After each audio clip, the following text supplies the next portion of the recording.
Hello, you wonderful people, and welcome to another episode of Not Too Comic Book. This being a show where I talk about TV shows that are adaptations of comic books. For today's episode, I'm going to talk about the latest episode of Preacher.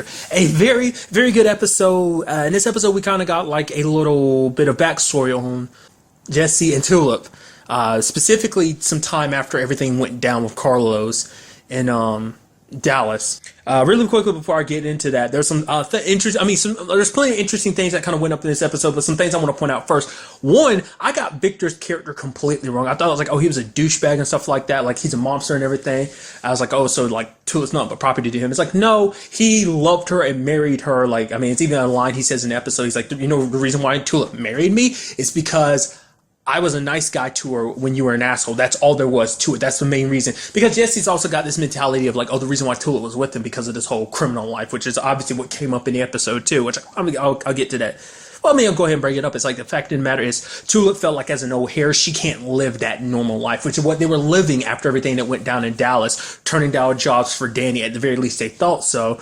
Trying for the baby over and over again. That was heartbreaking, dude, because they tried over and over again. And it was almost like a hell-like situation in the fact that you see it like, rinse, cycle, repeat over and over again, buying pregnancy tests, I guess it kind of shows you that even, like, I wonder, was it after the baby that Jesse started becoming more religious and stuff like that? I mean, you see at one point they go to church in the episode, so I don't know if that was, like, their first time going to church, like, subsequently since Jesse was a kid or whatever, or was that just, like, something they did before? But it's just, I feel like if it was a constant thing, they would have shown it. So I guess, like, Jesse constantly passes by the church to go to the convenience store, so I guess it just, you know, praying, you know, for everything to kind of work out.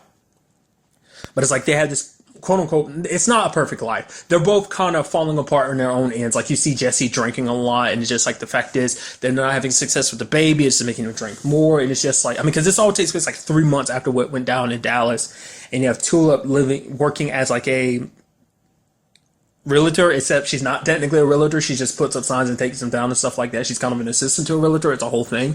And Jesse's a bartender and stuff like that. But I mean, it's so sad because you immediately can tell like, okay, that put the biggest strain on a relationship. And I thought ultimately that would have been what finally broke them apart. But it turns out, no, that's not the case. What really broke them is the fact is that Tulip lied. She had secretly been working with Danny for a very long time. The whole realtor thing only lasted for like 3 weeks because she's like, once again, I'm an O'Hare. I don't know how to live a normal life and stuff like that. And on top of that, Jesse found out that she's taking birth control too. It's just like, you know, because I guess for Jesse, it's almost like, obviously losing a baby only affected me, which, you know, Tulip was like, are you serious? Like, of course it affected me. It's like, obviously it didn't. You up here taking birth control pill. Like, I wanted to, you know, but the thing is like, I mean, it's a hard situation after going through what they did. It's really hard to be like, oh, like Tulip should have been all for it, but it's like maybe that woke Tulip up of being like, nah, I can't have this life that I like and, you know, be a mom at the same time. Those lives just don't mix because I see life now and life like it is now as we are adding a baby into it. That's not the life I want. So that's why she really, you know, she took the birth control pills and everything. I mean, for most of the ending for Jesse, it's like she lied about it. But I mean, if she had really told him the truth, really, would he have really been down for it? Could she really say like, I don't want to try anymore with a baby. I don't want to, you know. I mean, and who knows? Maybe on some level, the reason why she did that was because she was afraid. She didn't want to get her hopes up again and like have a baby just to lose it again. It's like after everything they already lost, she wasn't willing to go through that. So it's a situation of like, obviously Jesse spoke out of turn being like, oh, obviously you didn't really care. Almost like saying you didn't care about the baby. Maybe you don't deserve that life or something like that. Which she snaps at him as like, oh, but only a Custer could because I'm an O'Hare. I would never really deserve that life. But you being a Custer, oh, you're a good boy. Like you're a preacher of a father.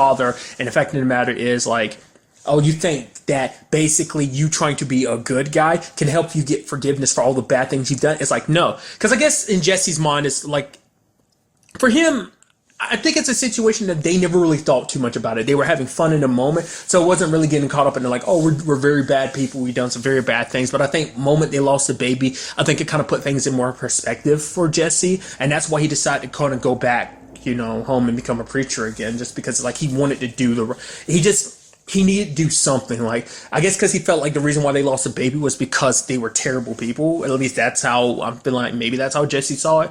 I was actually kind of surprised, like, when he snapped, I was like, he's going to break something. It's like, well, he ended up breaking was Reggie's face. Poor Reggie. I wonder where Reggie is now, because we didn't see him throughout the rest of the episode after, like, Jesse kicked his ass. Like, after that, like, Jesse talked about moving away and becoming a preacher again, and then you have Tulip being like, well, fine, whatever, do what you want to, but Jesse messed him up bad, broke his nose and everything, so... Like I say, it's a complicated situation. You feel bad for them overall because it's like you can't just... It's not the easiest thing coming back from something like that. I mean, I would assume. I wouldn't know, you know? So everyone handles things in their own way. And maybe that getting back into work and everything, going down that life path, again, was Tulip's way of handling it. I mean, because especially as we saw later on, she ended up meeting up with Victor and ended up getting married to him. I mean, obviously, like, that's something that kind of got thrown her way because of Danny. But the moment she started working with Victor and they got married and everything, she's like, Danny calls her up, it's like, I'm happy. She's like, I'm happy, Danny, this is the life. I'm good working with the jobs Victor got. And I was wondering what would end up bringing that to light like that. I mean, kind of quickly bringing everything back full circle. I'm kind of all over the place for that with this. I apologize.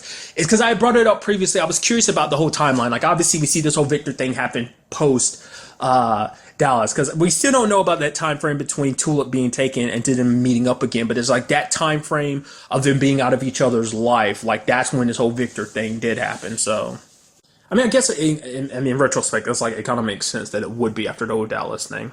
I don't think they've really expressed, like, they keep using the term a few years back. So it's like, well, even when it was like back to being like, because what happened was Danny ended up telling her, I found Carlos, and like, oh, have you told Jesse that? It's like a few years back. They didn't really get all specific with. I guess they're trying to keep the timeline vague so they don't really have to be all specific about it. It's like, it's not that big of a deal, but I'm just curious because it's like, I guess that's the time frame when she started doing odd jobs for Danny while Danny ended up looking for Carlos, especially everything as we saw the Tulip handling that job last season and everything.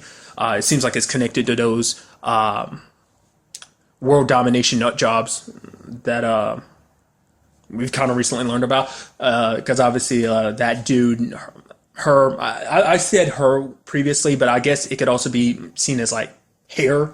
Like Herr. Is that what that would that be? No, because that's his first name. So I was about to say, just ignore me. I'll just refer to him as by his last name, Star. So we saw him. So it's like, I don't know. My point was like that whole job thing. Maybe that was like the last bit of that particular job that Tulip had to do to get what she needed to get for Danny, so that she could get the information about Carlos. Maybe.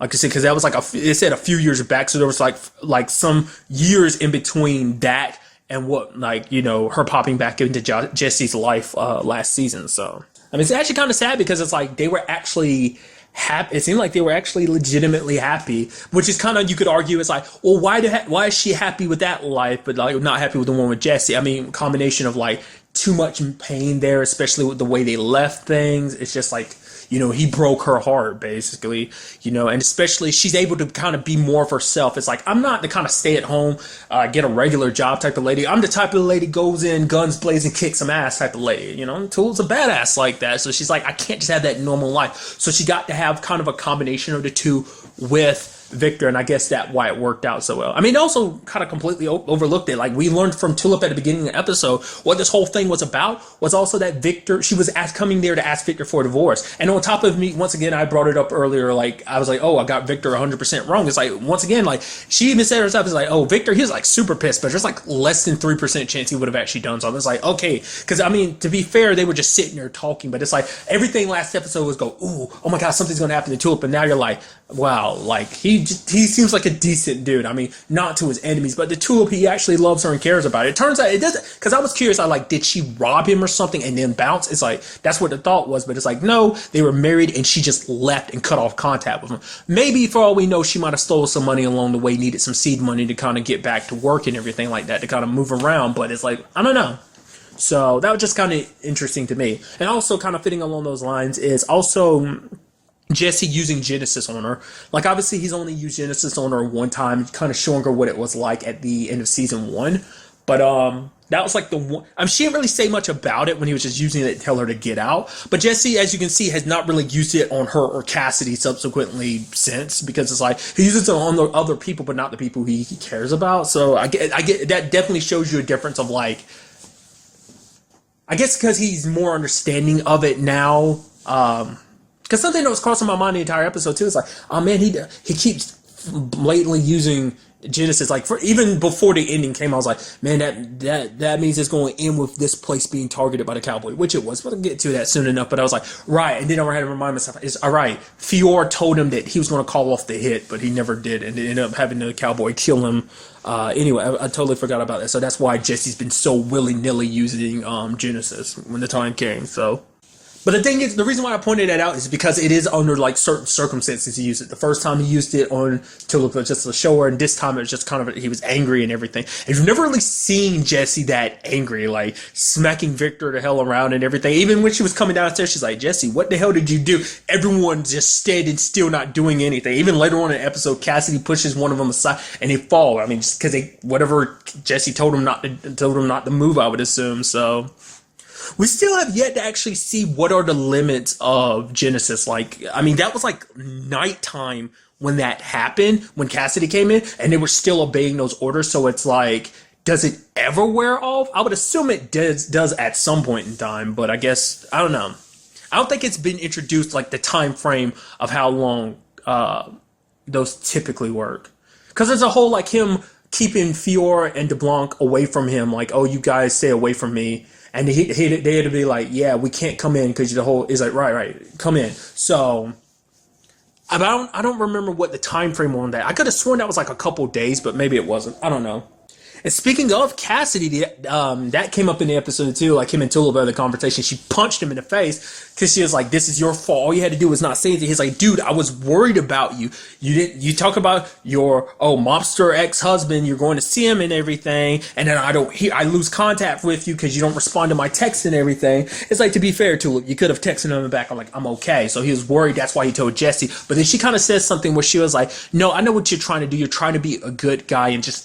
She's like, never mind. So what part of me is wondering, like, what was she trying to allude to? Was she trying to say, like, Cassidy's trying to be a good guy to make up for the fact that they had sex together and it's like feeling bad about the whole Jesse situation?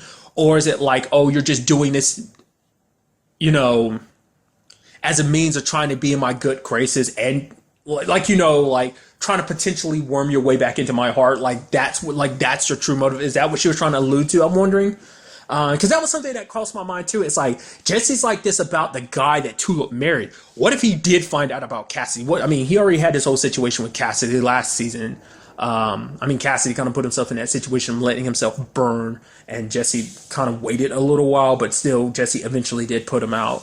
He did apologize later on when, like, I wish I'd done it. But obviously that's season 1, but, it's like, what would he do to Cassidy if he found out?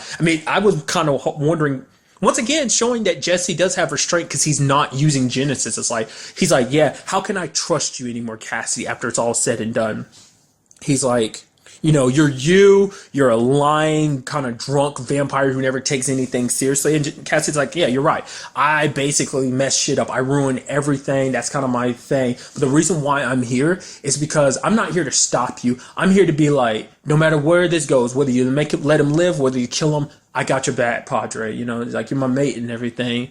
And then Jesse's like, if I do this, Tulip will never forgive me. And Cassie's like, don't say that. Come on. It's Jesse and Tulip. Like, things never change. Which is kind of referencing what kind of Danny had said early in the episode, where they were like, oh yeah, we're leaving this life behind. And she's like, no, you're not. People don't change. So the fact is, the whole realtor, I was about to say, like, the realtor job could have taken place like some point after that 3 months. So I was wondering, was Danny already working with Tulip at that point in time? Probably not. So, but I also like that he, still being like, they're both his friends, so he's trying to do the right thing. When Tulip asked him about it later, he's like, yeah, I told Jesse not to do the right thing. And it's like, you're so full of shit. But I guess he's telling her what she wants to hear.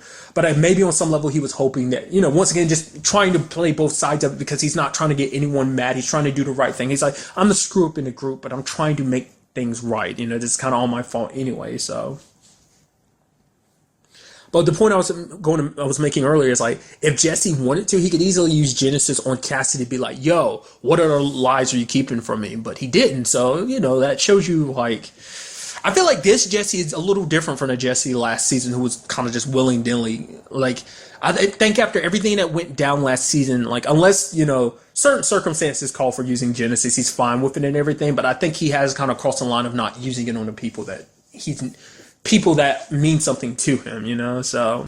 Because it was even interesting how Cassidy was like, yeah, the fact of the matter is, like, she loves you, you big idiot. Like, whether you realize it or not, like, that's something even I can see, which is, once again, heartbreaking. So it does seem like Cassidy there is that residual heart feeling. We've all felt that when, like, you have someone that you care about and they move on and everything. Obviously, like, Cassidy's situation is a lot more complicated, but it does seem like it's still there a little bit, but he is accepting it. Maybe this is the episode of him being fully accepting it, of like, yep, they're together, leave it at that, Cassidy. There's never going to be any room for you in that situation. Don't ever, because if you do that, if you ever try to hook up with Tulip, you're just going to lose your best mate too, so.